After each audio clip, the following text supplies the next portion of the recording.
pa seksio ujumbe.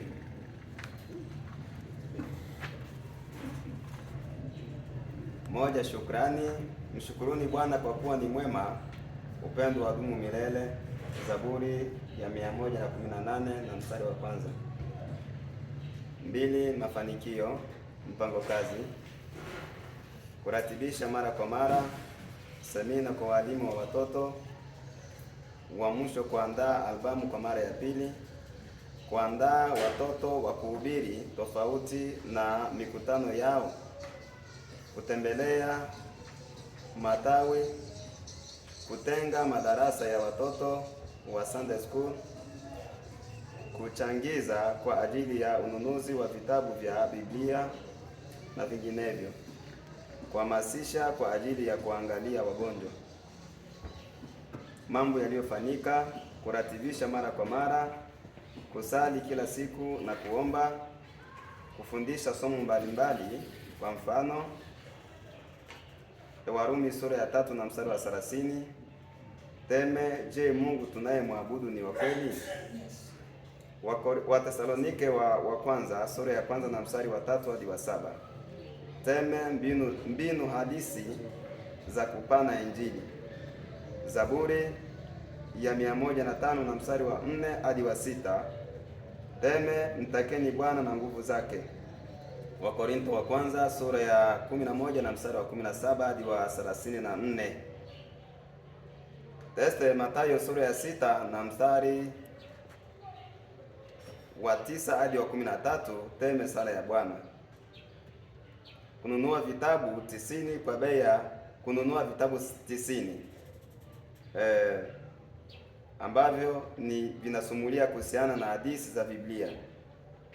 Kutembelea waimbaji wawili, ndugu Hasani pamoja na mtumishi Ebasomba Shabani na kuwazawadia kidogo ya kununua vidongo. Mtu mmoja kubatizwa ni mwanamume. Watoto 3 wamebarikiwa. Kutembelea wagonjwa hospitali. Kutoa mashauri mbalimbali kwa Wakristo na vijana kununua au kuchangiza kwa ajili ya ununuzi wa maike 4. Mambo yaliyofanyika nje ya mpango kazi: kupokea wageni mbalimbali na kuwalisha. Kuandaa mikutano ya watoto. 1, mkutano wa Pasaka. 2, mkutano wa Pentekoste. Watoto kukariri kwenye ibada. Watoto 4 kufundisha kwenye mkutano wa Pentekoste. Teste, Waefeso sura ya 5 na mstari wa 18. Teme, tena msilewe kwa mvinyo, bali mjazwe Roho Mtakatifu. Na wengine kukariri. Mkuu wa tawi la SS kupata fursa ya kushiriki semina pa Kigoma iliyoandaliwa na shirika la Agape. Kushiriki ibada la vijana pa Betheli pamoja na kupata zawadi na mafunzo ya watoto. Samani hii iko hapa kwenye semina ya Agape.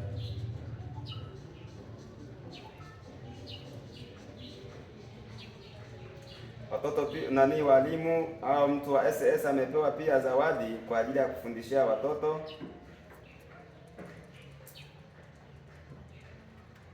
Kwaya wa mwisho kuzawadiwa vitendea kazi au vyombo vya ibada kutoka wadhamini.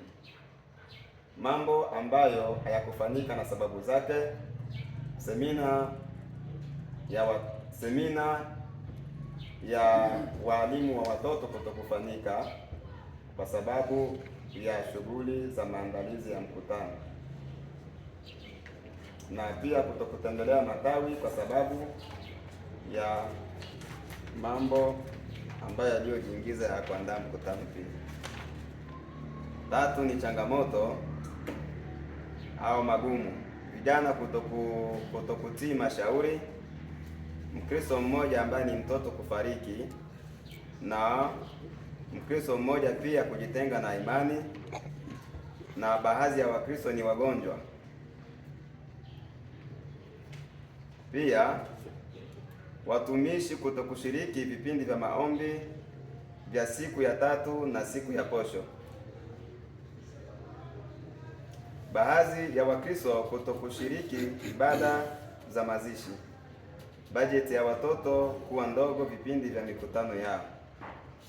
Suluhisho: tunaenda kuwashauri na kuwafundisha, kuwatembelea, kuwafariji na kuwaombea, pia kuwapa kidogo ya kununua madawa, kuwashauri na kuwahimiza kushiriki maombi, kuongeza bajeti ya watoto vipindi vya mikutano.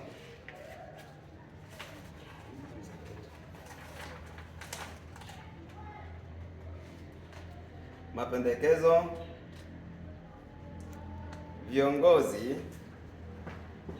viongozi wahamasishwe kushiriki ibada za maombi. Maoni na matarajio: kuendelea na mafundisho na kufanya semina, kuzawadia walimu wetu tukianza na mmoja baada ya mwingine. Imefanyika pa seksio Ujumbe tarehe 13 mwezi wa 6 mwaka 2026 kwa ajili ya Maki seksio Shabani Wilonja Gabriel.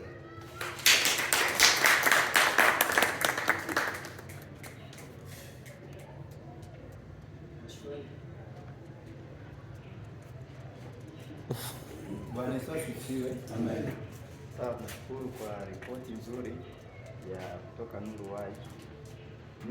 Katika ripoti kuna sehemu ambayo nilisikia, sijui kama mimi ndio nilisikia vibaya, ni shughuli iliyofanyika ya kubariki watoto na kubatiza muumini.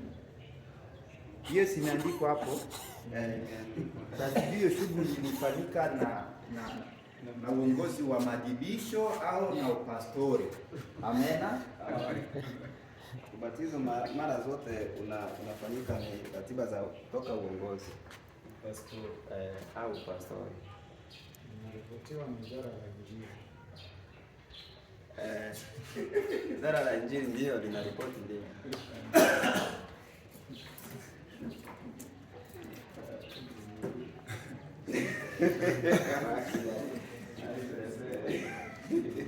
Pastori nyingine hapa.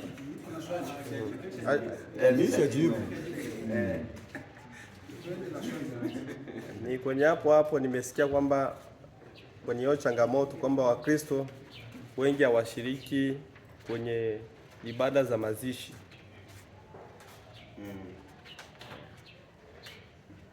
Umemaliza? Ni jukumu lako kuripoti hilo.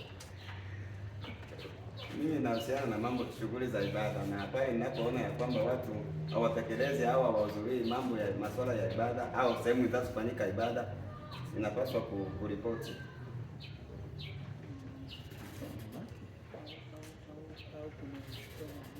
Sababu hii inaleta changamoto zaidi sana, sijui kwenye maseksio mengine pale tunapofanya ibada tutakutana Wakristo wanakuwa ni wachache sana, na inafikia hata wakati mwingine nyimbo watu mnaniwa pagani ndo wanatuongoza kwenye vipindi vingine, na hiyo sio vizuri.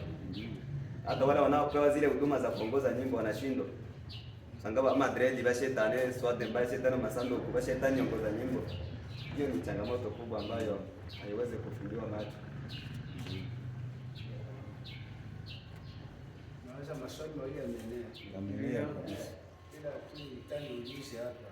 Labda tusikie kwanza Kiswahili ambacho kimeandikwa hapa. Kuandaa watoto kuhubiri tofauti na mikutano yao. Ndio. Sawa. Hapa sijui Kiswahili, sijui kuhubiri tofauti. Mawazo yetu